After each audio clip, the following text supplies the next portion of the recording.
South Vietnam's Air Force panicked. Their pilots fled, littering the runway with discarded bombs. With the runway unusable, the fixed-wing airlift had to stop.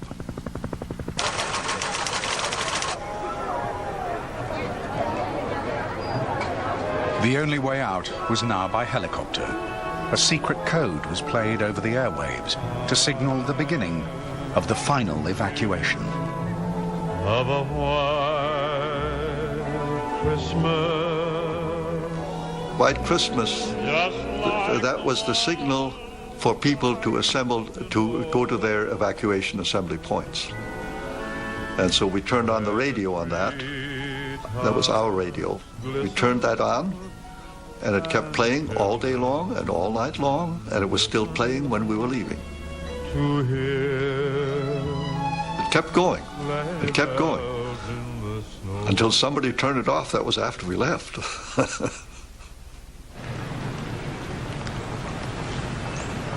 Key American personnel were summoned to the embassy. And when I got to the embassy, I recognized the signs of what must have been evacuation planning. Safes were being blown, papers were being burned. So I walked in, I think it was to Wolf's office, and asked what was going on, and I was told we were evacuating. It was a pretty rapidly unfolding scene. I mean, you know, in some ways it's like watching television. You're sitting at an embassy window watching Augmented Marine Squad coming in on a helicopter. You're nothing but an observer at that time. All the forces at work were, if you will, external forces over which you had no control, authority, responsibility.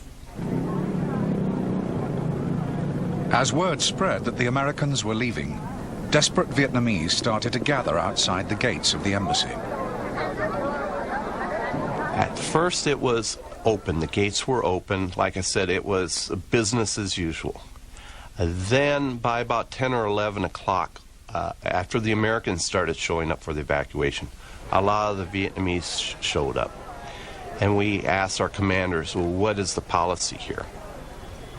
And they said basically anybody that had an American-issued identification card showing that that person at one time had been an employee, a Vietnamese employee, they would be allowed in with however many people they had.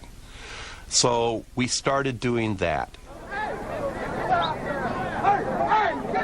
And then the crowd started getting bigger and bigger, and we couldn't accommodate them that easily. The Vietnamese were so panicky, they were pushing and shoving, and the people in the back were squishing the people up to the front of the gates. It was just impossible to let anybody through at the time. They weren't being organized, they weren't staying in line, they weren't waiting their turn, they were taking cuts and everything. So we just eventually had to close that whole gate.